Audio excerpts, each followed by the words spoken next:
This is Operation B, the podcast about living with intention, building what feels true, and dropping the things that don't. A place where purpose meets practice. I'm Jamie Thurber, your host, and together we'll explore how to live with clarity, freedom, and alignment without burning out or losing yourself, because it's time to be who you're meant to be. Let's get into it. Hey guys, welcome back to another episode of Operation B. Today we are in studio with a guest who is like a family member to us. He is one of Tony's best friends. We have Kelly Chase with us today. And for those of you who don't know much about him, maybe you do, maybe you don't, I'm going to give you a little intro to tell you the things I know about him, and then we'll jump into it. Okay. So Kelly Chase isn't just a former NHL enforcer and a proud Blues alumni. He's a man whose impact goes far beyond the ice, known for his grit in the rink and even bigger heart off of it. Kelly's the kind of person who stays connected, who shows up for people, and has built a legacy rooted in relationships, community, and resilience. He has a strong reputation for being the heartbeat of a room, a guy who everyone picks the phone up for. He's a husband, a father, a broadcaster, an entrepreneur, a connector, a friend to so many people, and someone who's faced really bad battles, hard battles, not only in hockey, but with battling cancer. And he's brought that same attitude to all of those relationships. And to us, he's Tony's family. So he, of course, became my family. So today I don't want to talk about hockey very much. Of course we will, because it's a part of who you are. But I really want to talk about you as a man.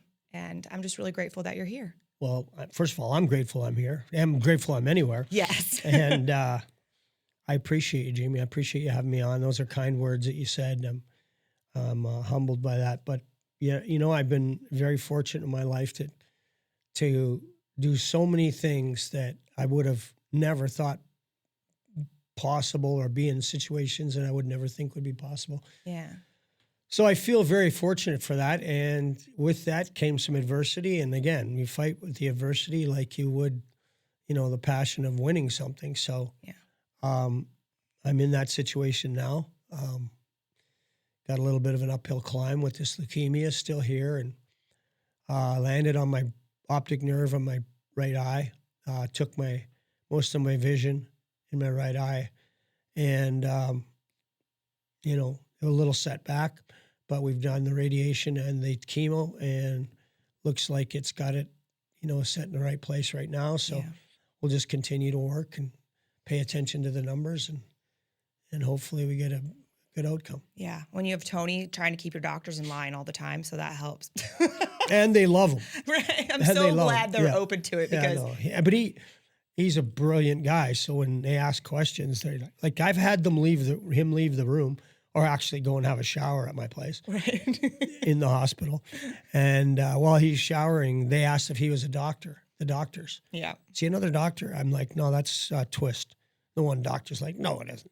I'm like, yeah. He goes, holy shit, that's not how I thought I was going to meet Tony Twist. He's in your shower. I said, I know. But anyway, Tony's got good questions for them, and they enjoy them. So yeah, it works. Yeah. Well, and that's something too. It kind of brings me to something I had listed that we were going to talk about later, but let's jump into it. Something that I love is that I've had this backdoor ability to learn and learn about a lot of the guys that people see as hockey players only. You know, people forget, they know you're still a person, but they forget about the other pieces. And with you specifically, I remember even the first, probably 5 years that I knew you, I wasn't aware of how many businesses you had a part in, how many businesses you've grown. And then I feel like every time I talk to Tony, there's a new one that you're doing. And so that's a whole different avenue of what, and I think a lot of what you learn to be a pro athlete comes into the play when you're building a business, because it's that determination piece. I'm not always I'm the most loyal guy to work for, but I'm sometimes not the easiest to work for. And I think a lot of those lessons, or most of them, I learned on the ice, or I learned growing up on the farm. You know, I think the saying, 5 minutes of your time sometimes is worth more than 5,000 of your dollars. Yeah. I think there's a lot of truth to that. I think I have a saying with my boys: what are you doing when nobody's watching? Mm-hmm. Like, are you being a good person? Are you holding the door for ladies when they come and go to a store or a restaurant? Do you take your hat off at the table still when I'm not around? Yeah. Do you shake hands with people and look them in the eye and have a firm handshake? So the little things to me have always been important, because if you have them, the little things, it becomes a habit, and habits become a discipline.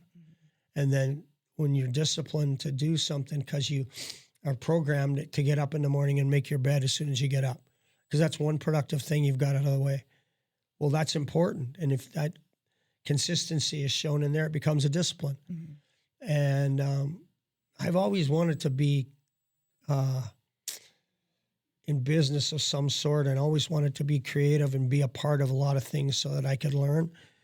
And I've been lucky, I've got myself in a lot of businesses over the years that have had a lot of success, and then I've had some that fail. And from them, there becomes lessons. But I've certainly got ahead because I wanted to take chances and work.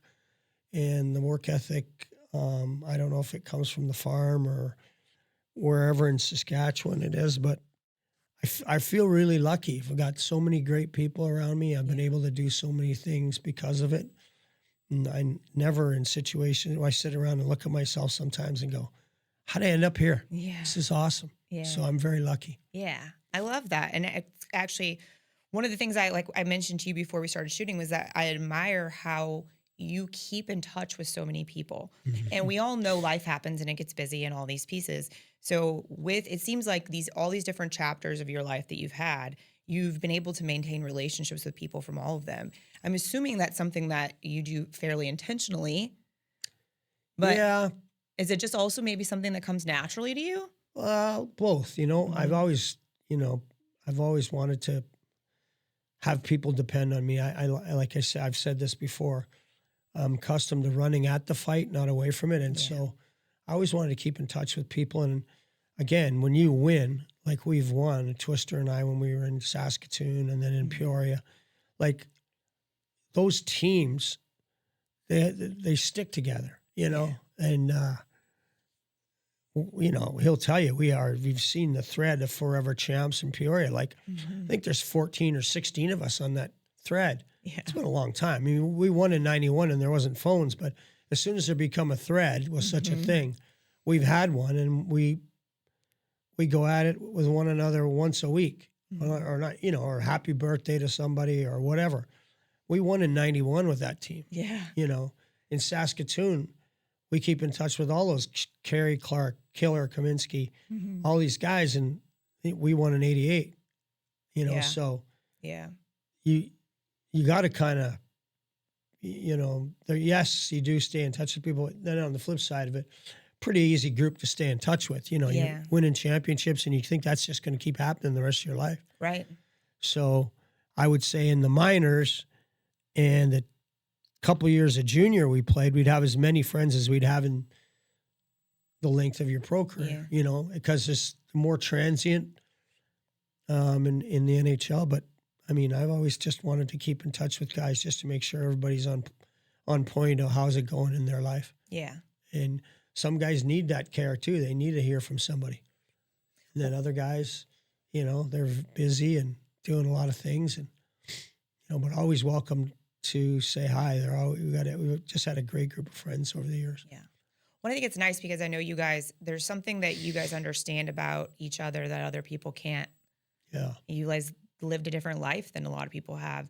And so to be able to stay in touch and thinking about it, prior to having these group chat options and cell phones, you guys were still, it was funny last night when I called you, I called your old house number. Oh, really? Because Tony has every phone number you've ever had still saved in your contact. And one time our contacts synced and I got all of them. Yeah. I have a pager number in there. And last night I was like, I need to go through and delete some of these. It's funny. The pager number came from Nextel, who gave me the phone number. They paid us to use their phones. Nextel. And Tony and I believe both. And so we went over to these phones, and this is the same phone number I've had since the beginning of a cell phone. Right. That's great, though. Yeah. That helps probably with keeping in touch with people, too. For me, just so I can remember. Right. They gave me an easy number with, 3939 on the end. So once you have that number, you're just like, okay, well, I got to remember 3 more, because I could always ask somebody what area code we're in. Yeah. But no, it's been good. Good. I love that. So I think that, something you were saying about the grit piece, I think of trying new things and being willing to fail if that happens and knowing, I think it probably does a lot come from the farm. And that's probably also helped you a lot become an athlete, a pro athlete, is because you grew Yeah. up with that. You didn't really have a choice but to do those chores and to do that hard work because it was there and somebody had to do it. It wa- Someone had to do it, and it was your only way out of there. Yeah. Do the work so that you could get to play. And, I come from a town of 1,000 people and little town just down the road about, 20 minutes is same thing. Mhm. And if you count, there's like 11 of us that played junior and pro. That's a lot for Yeah. 2,000 people. Yeah. And so we always had someone above us we could look up to, but the work ethic was pretty much instilled in all of us by our fathers. Yeah. There was no option on the farm. And my dad passed when I was young, so I was just turning 15 years old, and my dad passed away, and I started hearing a bunch of things I didn't want to hear. You're the man in the house. You're gonna have to take care of everyone now. Now it's up to you to lead. We'll get these crops off this winter, and then you're gonna have big decisions to make. I'm like, oh my God, like big man decisions. And we had cattle, and we had a grain farm, and I mean that was a lot. So my mom tried to keep it on the rails for a couple of years, then decided to sell the cattle, which was a thrill to my brother and I. He immediately wanted to go, can we go away and play hockey now? Which made sense too, because, with farming and there's nothing to do in the wintertime if you don't have cattle. So when my mom decided to sell the cows, we were ecstatic, and she was devastated Oh. because she thought we were going to be farmers, Yeah. my brother and I, and it was our way to get out of there. And so my brother had her crying. He just said, Mom, we don't want to do this. It's a blessing. We were doing it because we wanted it for you. Yeah. When she heard that, then she just, she had to sit on that for a while because that hurt her, that we didn't want to be farmers. But the work ethic for us always comes from back to that. Yeah. Because when you're 14, 15 years old and you have to make decisions on when to sell grain or when to, put down a cow or whatever you have to do to, just the farm life. And then you got to jump on the school bus at 8:30, catch the bus, and then come back home after school, feed cows, then go back into town, go to the rink. It was a lot on a kid. Yeah. But like I said, I think when you have it and it becomes a habit, you just know you got to do it. Well, after a while, then that's when you become a leader. Is you don't go in and someone puts a C on your shoulder and you go, you're the captain. Yeah. No, you earn it. And when people see you go out on the ice early every day, somebody sees you, drive somebody home every day, take a young guy out to dinner every night. I think then all of a sudden people are like, well, I'm going to follow him. And that's how leadership begins. And, sticking up for your teammates and in those situations, not just in hockey situations, but social settings as well. Yeah. When you get there, you're like, all right, now I feel really comfortable and just do what I do every day. And then it becomes a habit and then the discipline. I love that about you guys. I was wearing this heart monitor for a while, and it'll tell you when my heart rate would peak. Okay. And so I was keeping track of situations I was in. You could go and you could tag it to say, like, maybe I had a really hard convert phone call or whatever it was. And when at Bruce Affleck's retirement party, somebody asked me, so what's your heart rate been since you've been here? And it was the lowest it had been in like 2 weeks. Really? And we got in the car and Tony said, why do you think that is? I was like, in this room, I have zero things to worry about. Yeah. Because the social setting, you guys have each other's back the same way in a social setting as you do on the ice. Right. And so it's an unspoken thing. And so when you have a room full of those people, it's like, this is the safest room I could be in. Right. Right. Like truly zero things to worry about in here. Well, it's funny you say that because people talk a lot of times you'll hear, oh, but you got that confidence. And I'm like, I don't notice that because when I'm in an environment, like you said, with my teammates or whatever, I'm just comfortable. I might as well be in the locker room in my underwear. Yeah. I'm good, you know. And you don't miss the game. You miss the guys. Yeah. The game in the playoffs, you say, okay, you know, I miss that. I miss that energy. I miss that competitiveness. I miss being pissed off and using that energy, you know, like I miss that.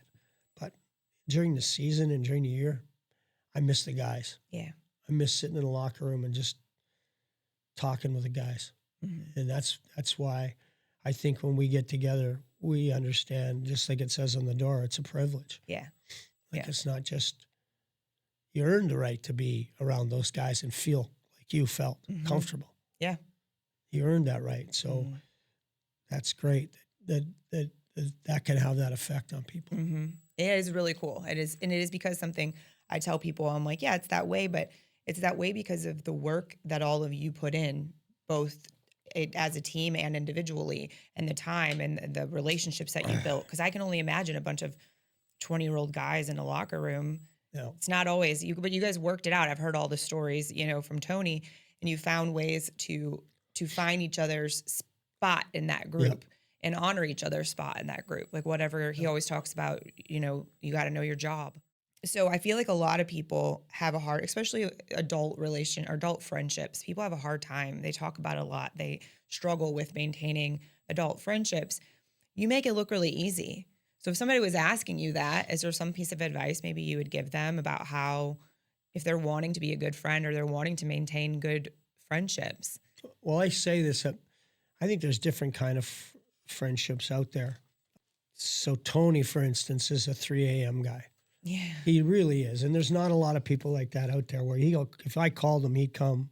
It didn't matter what time of the night. If he saw, he'd call. And then you have people that are, you know, mean well but are casual friends, and that's great.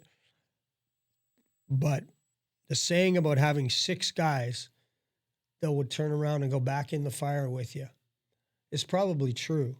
So that means if I can get 6 guys that'll carry my casket that are as good as, you know, 1, 2, and 3, and all 6, then I'm pretty lucky. Yeah.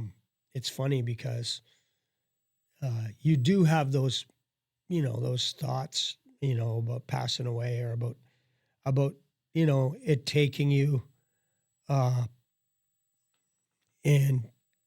you know, who would sort of help out, or which of the boys would kind of take over. It's funny you have those thoughts, but you do. And then when you look at your friends and your friendships, you know, as you go through the process and as it goes longer and longer, you can really tell who stretches out and gives a shit. Yeah. Well, isn't that the truth? I'm sure that's probably been a really interesting piece of getting sick and having cancer. Is like it's always like a cliche. People say, oh, you find out who your friends are. Yeah. It's like, no, you really do in those tough moments. And I remember that group chat of you guys from Peoria. I think that's probably one of the only group chats that Tony enjoys reading and interacting in. Well, that group was special, and we literally did everything together. Like, we went out on the town together, but we also went to lunch together. We went to dinner together. We fought on the ice together. We fought off the ice together. We were just a really close-knit team. And when you have all of that and then you win a championship, well, you know, there's nothing more you can say. You've done everything you're supposed to do and set out to do. And now you have a platform because you're a champion. And, you know, guys have always been real receptive to that, to making sure everyone else is okay. You know, and you go through those phases too. Like, first of all, oh, so-and-so is retired. Hey, what a career. Then it's the guys are all out in the workforce and their kids are getting older and graduating. And then it's, you know, maybe some of them looking for some help or looking for some work, or, you know, but it seems like the shift happens, and then now all of us are getting sick. Right. So, you know, not to be morbid, but that's the reality of life. And yet we all keep close. So it's great. Yeah. It's funny how when you have somebody like Bobby Plager who's Yeah. had more exciting things happen to him in his career than you can imagine, but one of his number one top things that he would talk about that he was proud of was you guys in Peoria. Oh yeah. That said it all for me. I'm going all the time is one of his top things to talk about was that group in Peoria. Well, he knew we were good. He just had to make sure we understood how good we were. Mm-hmm. And then he wanted us to make sure that we didn't screw it up because we were that good. Yeah. Like really, and I remember when Tony got sent to the minors and we ended up, Bobby's like, he's not in a good mood. Make sure you get him settled down so that he buys in here. We've won 10 games or 12 games in a row and we don't need to mess this thing up. We got a good thing. And I went and got him at the airport, went to the restaurant, car backing out. We're going to park in the spot we're signaling. Motorcycle comes around the corner, pulls in front of the guy and boxes us out. Tony wants to get out of the car. I'm like, settle down. So we get around the corner. He gets out, comes over in front of this restaurant and boots this guy's motorcycle over. So I know shit's about to hit the fan. So I get in the restaurant and call Tomlinson's place and say, you better get over here because we're going to be in trouble. Twister just kicked over some guy. Now they're going outside. Well, Tom Tilley had just pulled up. So it was me and Tony and Tills. And then we had a big melee in the parking lot. And the funny thing is there was like about 7 guys that got to the table a little late that got out of the car. But there was a pack of about 6 and VC Tomlinson, Randy Scarda, I think Pat Jablonski, big melee out in front of the restaurant bar. We ended up having to go to timeout in the police station, and Jimmy VC bailed us all out. And it was a funny time because Bobby didn't want to know about it. Right. And they phoned Bobby, and he's like, lose my number. If I know what's going on, I have to tell the Blues. And then the next day he was so mad at us. So he skated us for a while. And then he said, all you guys that don't know how many beer you had down and back. So the same guys went except for 4 guys. And then he said, all right, you guys get off the ice. And lose my number. And he said, you 4 that weren't out with the rest of the team, get on the line. And he skated the shit out of these guys. Oh, boy. Because they weren't there fighting with us. Yeah. And it was just one of those things where you just kind of learned another lesson and went on with it. But it's an important one. Yeah. About not leaving your teammates behind. Yeah. Well, and that's something that obviously impacts everything else that you do. I feel like, so when you stopped playing hockey, did you feel like, do you have a weird identity thing happen after that? Like, oh shit, now what am I going to do? No, actually, I didn't have that because like I was pretty focused on, look, I was going into broadcasting and I wanted to set some goals for myself. But I also had a clause in my contract where I could be part of the sales team. Okay. So I had some goals and I had some stuff that I wanted to try and it successfully did it. I mean, Sub-Zero Lounge across from the locker room, I developed that. The 2 suites that are on the main level in the concourse, I developed both of those. And so a lot of things that I got to do, build out the alumni room, a lot of those things I couldn't do when I was playing, and I couldn't really put the time up or make it look like, hey, so that's how I kind of got involved more with sales and being around people and marketing. And then, I have a marketing company that does a lot of event planning and stuff and puts a lot of athletes in front of microphones to talk about their experience. And I've been lucky. So that was a part of what I wanted to do. I grew it into a business, and we have a very successful business in Canada, Canada and the U.S., with event planning. So cool. Yeah. And again, it evolved into something that started with sponsorship and with the game and on TV and on the radio. That's awesome. Yeah. Do you think, and this might be a hard one because I know you've had lots of projects, is there a project or a business that has been more of your favorite than another? I like the incentive travel trips. Like we took a team of, I think there's 80 people that went to Cabo, and it was an incentive trip for an insurance company. And the guy that ran it got up to speak, and he said, I just want you guys to know before we do anything further, I just signed a 3-year contract with Spark Bookings and Events, and we hadn't signed a contract. Like that was the name of our company. I looked at my business partner. I said, Terry, did you do a deal this afternoon with them? She goes, no, I don't know what he's talking about. Anyway, he got up and announced that we're going to extend this deal.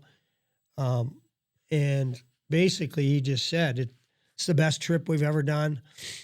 You guys, what do you guys think? Everyone stands up, cheers. So that's fun because, you're out of the country. You pull off a trip for 85 with all of this bells and whistles and name tags in the right spots. And, their luggage is all in order. The flights are all in order. Just when you have one of those, that's a good one. But then, I mean, look, I'm attached to Siteman through all of the stuff they've done for me. Yeah. We have a tendency of getting spread out all over the place and never digging into one thing. Yeah. And so with the cancer, I found kind of a different platform to try and help people. Yeah. And I think that's probably the most precious thing to us. We've raised a couple $1 million in a couple of years, not even knowing I was going to get sick. So yeah, we're pretty proud of that as alumni, and I'm certainly proud of it with my company. Yeah, absolutely. I know Puck Cancer, 2 years you've done it? Yep. And it's just every person who's been, they can't say enough great things. And I think you shock everyone by who shows up. And I know you're shocked too. That's the beauty of it. And other people may see that and think, oh no, he knew. I'm like, no, genuinely, that's like touching his heart so dearly that people are actually. Last year, Garth Brooks flew through a storm that the pilot said, I have no idea who you are.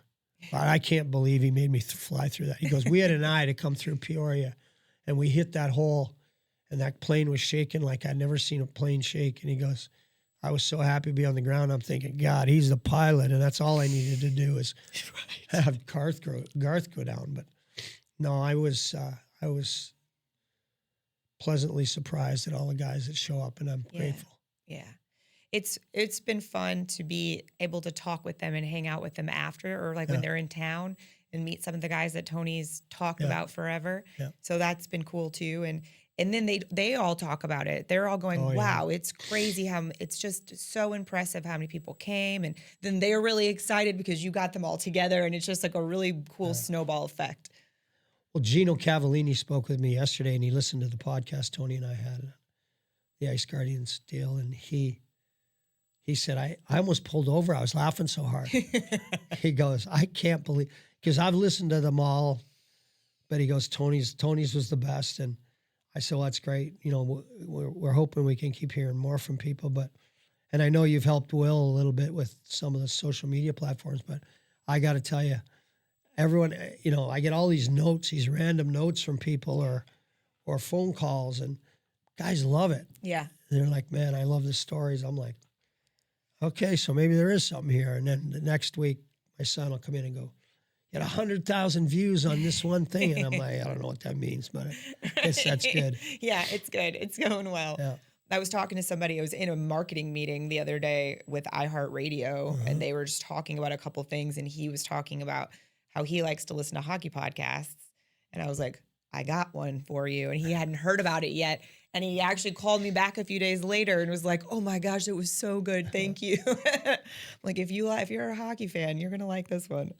It's people want to see you guys being yourselves, and you guys are funny when you're together. It's something I will never forget. We were at Boblet's Christmas party, and I was just laughing after the fact with people. I said, because as soon as the two of you and Tony get together, it's like no one else exists in the room. I mean, they don't do that to me, but as far as there's a whole room full of people, and then it's just the two of you telling funny stories and talking about whatever. But people come in and say hi in between, but it's just you turn back into 20-year-olds hanging out, and it's special. It's a special relationship you guys have. I had to laugh at the last time Tony and I were at Bob's party. We were talking about an incident where we had to do depositions. The guy went in the bathroom. Tony goes, let's go. So I go, we can't, just leave him alone. He goes, nope. So I'm like, oh God, here we go. We go in the bathroom and Tony scares the hell out of this guy in the bathroom. And then we come out and we end up winning. It gets dismissed. And we're talking about it, laughing. And Blitz goes, I don't want to hear this. I can't hear this. And then he looks at me and goes, damn it. I thought I was doing such a great job. And it wasn't just all Bob. It's just great lawyering skills. But anyways, we had some laughs about it. We just connect when we get together. We've known each other for such a long time, and it's like, Holly, you can finish a sentence for him, Yeah. Yeah. But it's pretty cool. It's fun. It's a great relationship that we have, and it's a bond that I don't think many people have. No, it's Pretty definitely cool. unique. Yeah. Yeah.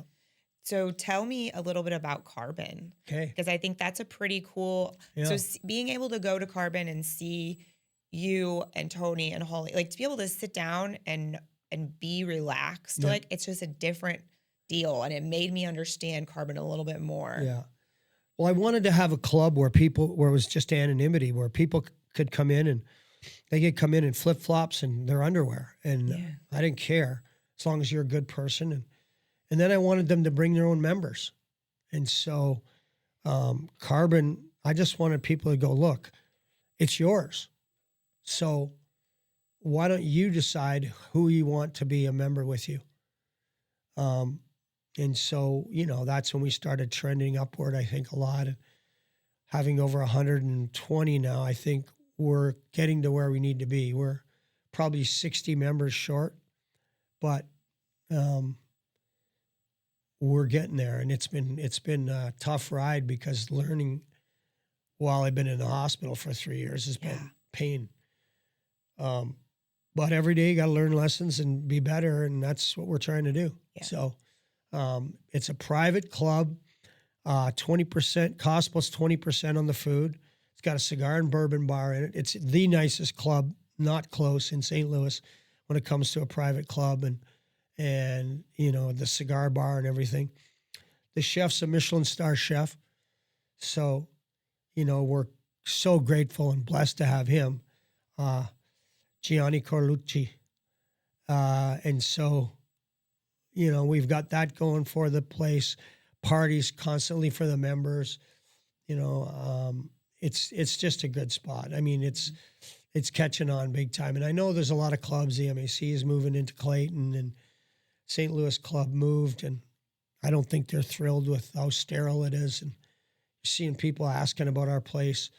We just want people that come that kind of had the same attitude. Yeah. That, hey, we just want people that care about St. Louis, that are going to spend some energy on some things in St. Louis, and who knows, grow a business out of because you're talking in Carbon. Yeah. That's where lots of ideas happen, in spots where you're having lunch or someone's got an idea, and the next thing you know, you've got another guy beside you with some money as well, and they execute an idea, it becomes a business. Yeah.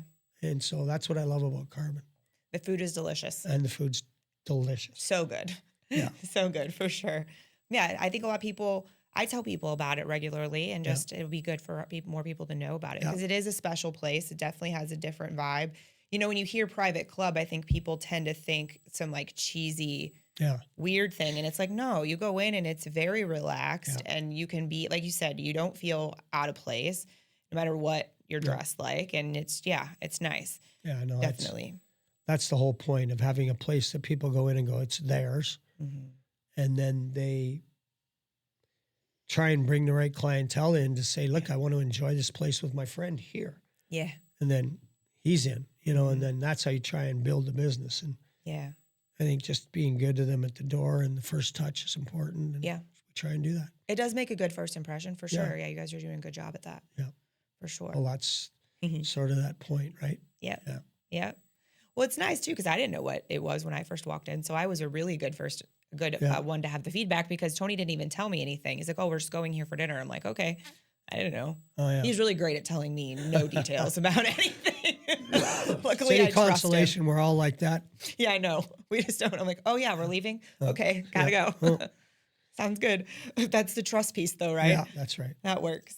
Something that we talk a lot about on my show is people who are very busy, we have lots going on, and tend to lose ourselves when we do that, or not take as good a care of ourselves as we probably should, so that we can do all the things that we like to Right. do, take care of people, all of that stuff. And so, is there anything that, especially these past couple of years, because you've been faced with different challenges, do you feel like there's anything that you've done, whether it's a habit or just certain things you try to keep up on for yourself to keep you in a better headspace Mhm.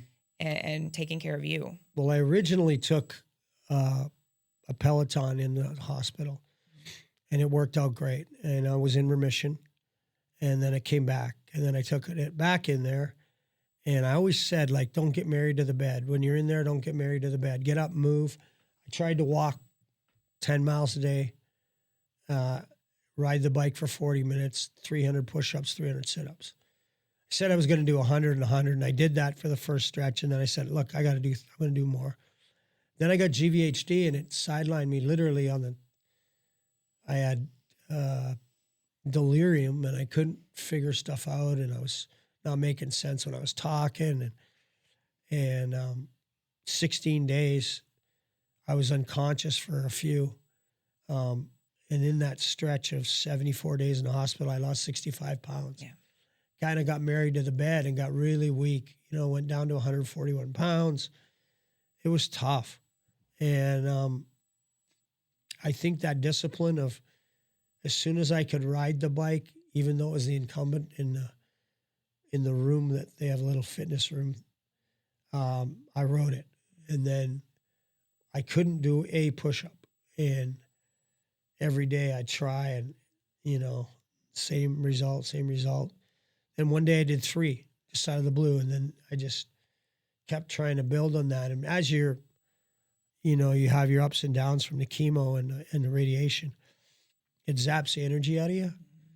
But you have to have a mindset that you're eventually going to get there and just keep going. I think the option isn't good. Right. So do something about it. Yeah. Don't wait to get better. Do something about it. Mm-hmm. That matters. I'm sure even just the act of trying to do a push-up and it not working. Well, frustrating. Yeah, so frustrating. Yeah. But that says a lot about the mental determination, though, too, where you weren't going to just not try, Yeah. Well, I think Hmm. that comes with all of the stuff prior to that, just how you grew up and whatever you've done. It's just not acceptable to just quit. Mm-hmm. So. Well, then you took that anger you were talking about when you used to be able to work your anger out on the ice. Instead, you were like, I'm going to just keep trying until the push-ups work. Yeah, like you just want to, like I said, it's like making your bed. Just do it. Yeah. Get up and do it. Mm-hmm. You don't want to do it, but do it. The part that I love about that, though, is that so many people are looking for some special secret sauce, right, to being healthier or doing better in business or whatever it might be, when it really does come down to what you're saying. Like, it's not, you don't have a special gift. It's just you have determination, and you're not going to stop trying. Well, 300 hitters usually end up in the Hall of Fame. That means they've failed 7 times of every 10 at bats. So you can fail that many times and keep coming up and be a Hall of Famer. Yeah. You can be a Hall of Famer at anything by just consistency. Yeah. Getting up to the plate, trying to hit the ball. Just hit the ball. Hit the ball and play. Hit the ball and play. I have this saying with my kids: if you want to be a leader, you got to look like you're under control all the time. You got to read the paper. Mm-hmm. And one day they said, Dad, what the hell does read the paper mean? And I said, well, if you were to be on the plane, flying the plane, and I was sitting in the card table playing cards, the plane started going all over, and I looked up ahead of me and I saw you sitting in the captain's chair and you were just reading the paper, I'd just go back to the card game. But if you were reaching for seat belts and air masks, I'd be nervous. So I'd be panicking a little bit. So just read the paper. Just read the paper. And it's funny because when I got really sick, I was coming out of it after it being really, really bad in, I want to say April, but something like that. My youngest is 21, comes home. He's 22 now, but comes home, puts his arm around me. He's 6'4.5", and he's walking with me, and he says, Dad, when I saw you last time, it's the first time I thought you weren't going to be able to read the paper. Oh, I was like, whoa. yeah. Well, they hear you, Yeah. you know. In So, ways that you don't realize until yeah, those moments. yeah. I was like, wow, really? He goes, Dad, I was so scared. He goes, I was watching you walk in the room and I couldn't go in there.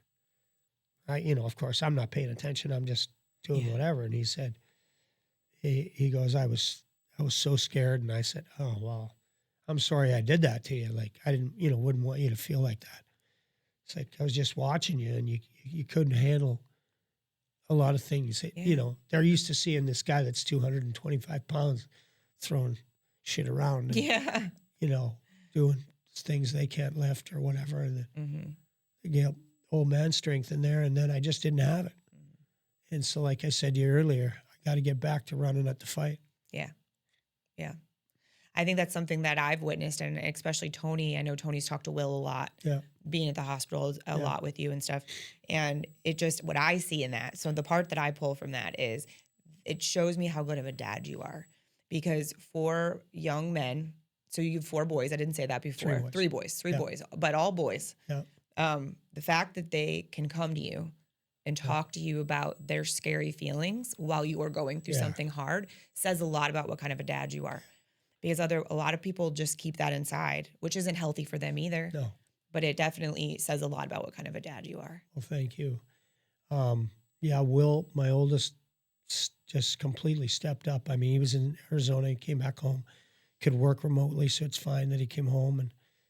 And my wife, I should preface it by saying she made a curling team, like a national, like a team that can go and win nationals, and they get a bid because they won last year.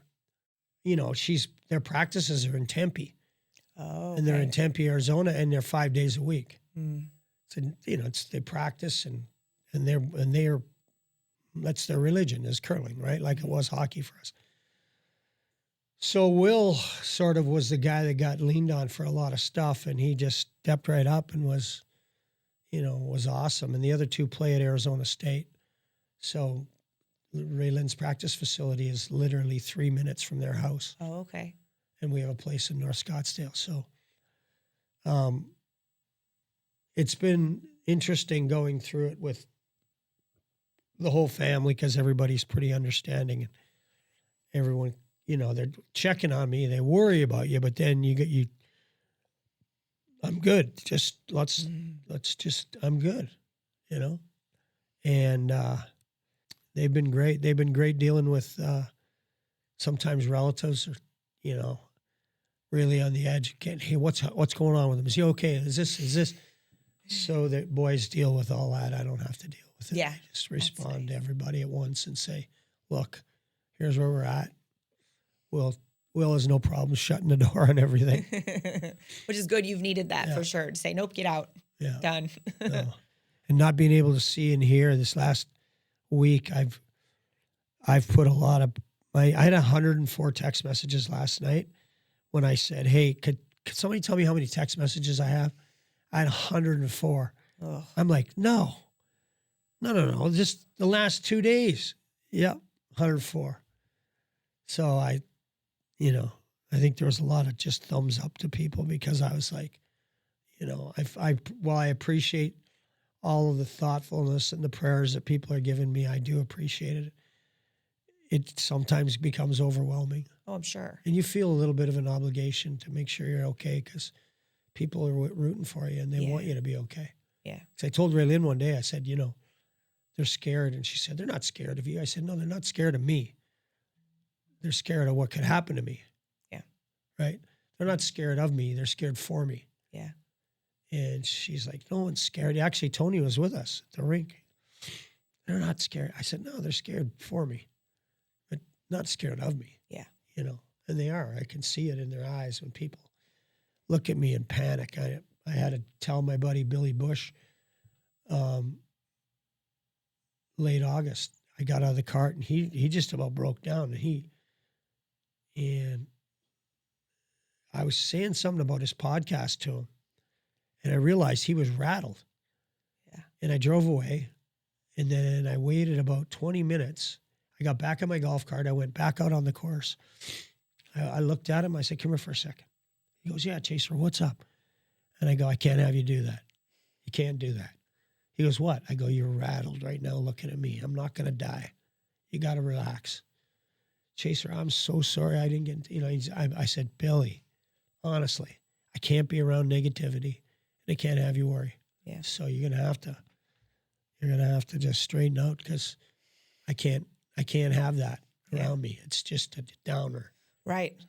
And it's hard. It's good for you to speak up for yourself in those situations, because it's also hard though, because you're trying to hold yourself and deal, but then you're also managing other people too. And I know it's part of it and they don't mean to do it, but it's good that you're able to say that. And I know Tony has said that Will has put people in their place when it comes to that, and just said, no, like you can't add to it.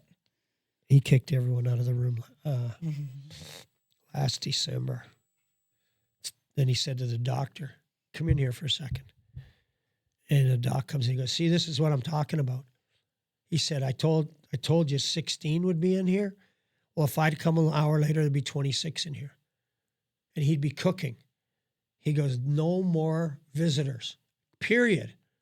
Or I'm going to get a cop to stand outside the door. And I go, Will, what do you mean no visitors? He goes, you don't need to see anybody right now. You need to go to sleep. And, and then he, was the caretaker of the food. Like, he doesn't get any food from here. No food, bringing him food from here. Because Will was like, this, you can't feed this to people that are getting sick. Yeah. And he was like, look, you got somebody this sick and you're going to feed him just because he's got calories. Yeah. Because that was kind of their thought process on it. And they're trying to get the calories in you so you can maintain weight. But Will's like, those aren't good calories. Like fried fish and chips. Like, no.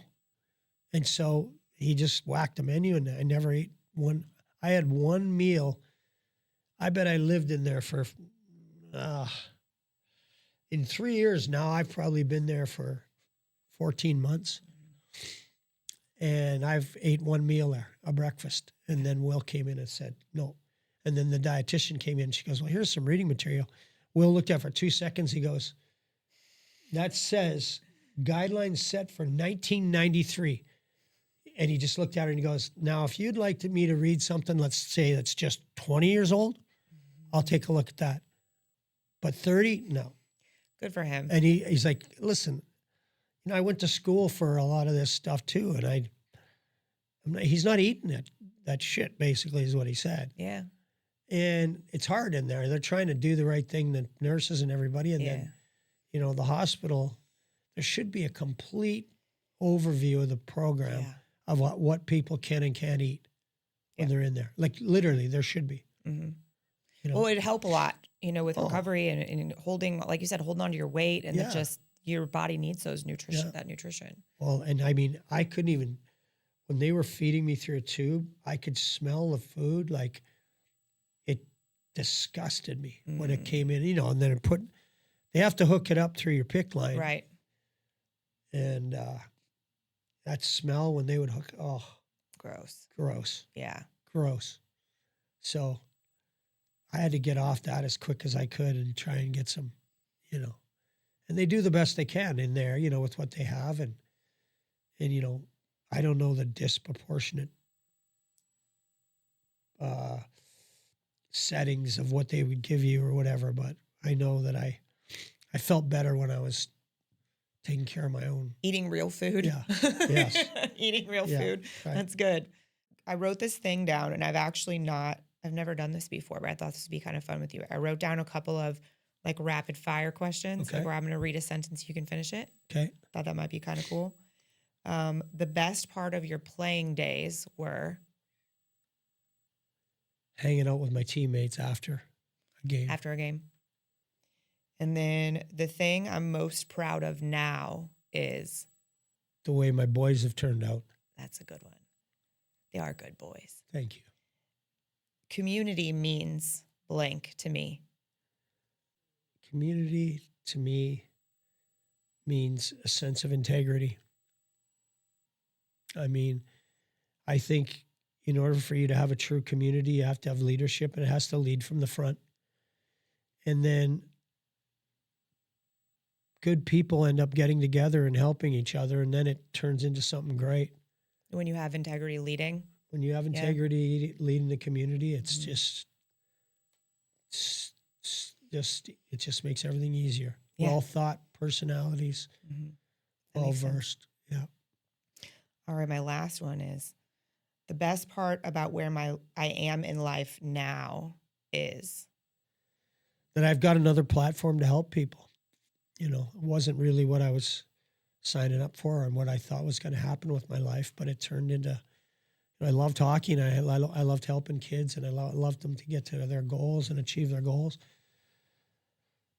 But this thing with cancer is so real that, and it's affecting so many people. And if I can put a dent in it and help and get some people excited about, um, how these um, clinical trial drugs have helped people, Yeah. and understanding the importance of just plugging a hole to make sure that they can get a drug off the ground, because it might Mhm. save 100 lives by next year, or 1,000 or 10,000. So I become a lot more passionate about that. That's awesome. Well, yeah, and then everything we've talked about, all the community, the connections you have, those things, it helps you take that and catapult it. Yeah, like I'm lucky enough to have a platform, Mhm. and then be able to utilize it and make it more common knowledge of all of the trials that people go through every day. Yeah. Because I guarantee you, if you haven't been hit by cancer, it will hit you eventually. Mhm. Maybe not personally, but it'll be a father, a mother, a sister, a brother, Yeah. because it happens to everybody. You can be punched in the nose just like that, Mhm. and everything in your life has changed. Yeah. And certainly happened with me. And I think you got to find another way to be encouraging. Mhm. So I'm getting there. Yeah. Well, you've been, Tony especially, he likes to try to avoid his feelings as much as No, he can. no, He wants to not talk about them, but it's been inspiring to him. He talks about it a lot actually, but being able to be there for you and just watch the way you've handled things has been, because he likes to say that he wouldn't handle things. I think he oh, of would, course he would. but he likes to think that to him, he's like, I don't know if I could do what he's doing. But watching you, it's changed his empathy, I think, to an extent with other people, Sure. where he has more space to listen to other people, which has actually really been helpful for him. Me too. So It's given me yeah, a sense of um, patience that I never knew I had. yeah, you kind of had to. It made you learn how Well, to I have those drop patience. something and I can't find it, see where it is, can't see, it's Yeah. frustrating. So you gotta, like, before I would get frustrated, like I went to move the coffee pot and I just hit the edge of the counter because Yeah. couldn't see, and it smashes all over. And you're Mm. just like, oh, I'm kind of late for an appointment. Right. Coffee's all over the floor. What are you going to do about it? Yeah. Can't do nothing. Yeah. You know, I've had everything from throwing up in Lululemon to, Mm. crapping your pants in a restaurant. Like, there's just stuff that's just so that you just like never want it to happen to anybody. And, it happens. And then you're like, well, Yeah. what are you going to do? You like I said, when I cleared out that Lululemon, I was so sick. And the girl's like, oh, just give me what you need. I'll throw it in the garbage. I go, I need a garbage can. I need a garbage can. Finally, I stepped behind the counter, pulled out the garbage can from that little hole there, Mm. and I was throwing up in it for like 5 minutes. And when I Oh. pulled my head up, there was like 2 people left in the store.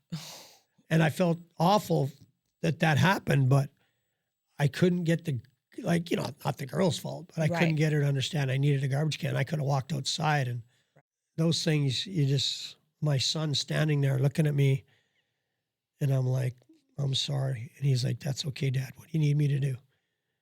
I need you to go over to the closet over there and down the hallway, get a big sheet, bring it over to me, and I'll go get in the shower. And I'm throwing up and going to the bathroom, and Yeah. you went from being what you thought was the toughest guy in town 6 months ago to Yeah. being that vulnerable that you can't not be sick and Yeah. around people. It didn't matter. When it came on, I just was sick. And I Yeah. got to the point where I wouldn't try and fight it or be embarrassed by it. I'd just put myself in a position and not have people feel really awkward. Yeah. And again, that's tough. That's tough. Yeah. It's tough, and it's probably put lots of perspective on things you never thought of. Sure. And that's the thing where that post that had me call you to talk to Will was Tony was saying, like, you think you know what tough is. Like, we thought we knew what it was to be tough. Yeah. And it's just a different kind of tough. Yeah, this one is. Yeah, for sure. Mentally, it's tough. It's hard not to have it work on your brain, but physically, there's been times where I've passed out from the pain, which I didn't think you could make me do that, Yeah. and then, when you're in the kind of pain that makes you like, you just want someone to just give you a pill and make you wake up and it's all over. Or your stomach is so bad that you just get up and fall down, get up and fall down. That's a different kind of tough than breaking your finger or breaking your knuckles or breaking your nose. But Getting punched in the face. yeah, Yeah. It's different. it's just different because it's got a term to it. Yeah. And there's in hockey, if you're injured, you can play. Or pardon me, if you're hurt, you can play. If you're injured, you can't play. Right. It's a difference between being hurt and injured. And in this case, I was injured all the time. It hurt. And it's still getting me right now. But eventually you got to climb out of the hole. Yeah. Yep. So. Well, that's the thing. I think that is the beautiful part of the conversations. And I know the conversations you're having with people is that everybody thinks their life is so hard, and we've all done it. We've all had those Sure. thoughts, right? And or they think something like, oh, well, Kelly's created these businesses and he's traveled all these places. He must have something that I don't have. And then we have a conversation about where that comes from, the root of how you approach those things. And it's, no, you don't quit. You keep doing those things. That's been the method from when you were a child and you didn't have a choice but to take on the stuff from the farm. Well, my son played in Saskatchewan a couple of years ago, my youngest, and the older one, middle one played a couple of years prior to that. But he called me one day and he was pissed off and he was saying these guys, all over him because American this, American that, up in Canada. I said, Luke, they don't care about you. They got no plan B. Like you might have a plan B. They don't. Yeah. They you know what's going to happen with them? They're going to make the junior team and go on and play somewhere in college, or they're going to be shoveling shit in the snow and 40 below zero. So they don't want to do that. So if you think that they care about you, you're just in the way. Yeah. You're just in the way. And he took it to heart and he said, are you coming this weekend? And I said, yeah. And he goes, well, might as well stay home because I'm not finishing one of these games. And I said, you better, because I'm not flying all the way there. Don't, and then he beat the hell out of a few guys and gave himself some space and said, well, the American is American and he's here.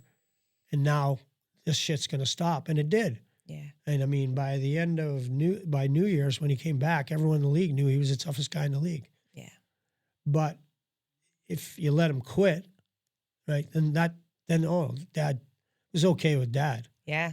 But I told him, I said, if you come home, that's it.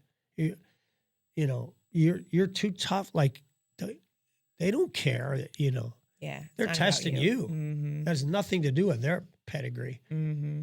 Absolutely. So you want to instill that in your kids too and make sure they understand that, continuing to fight is important.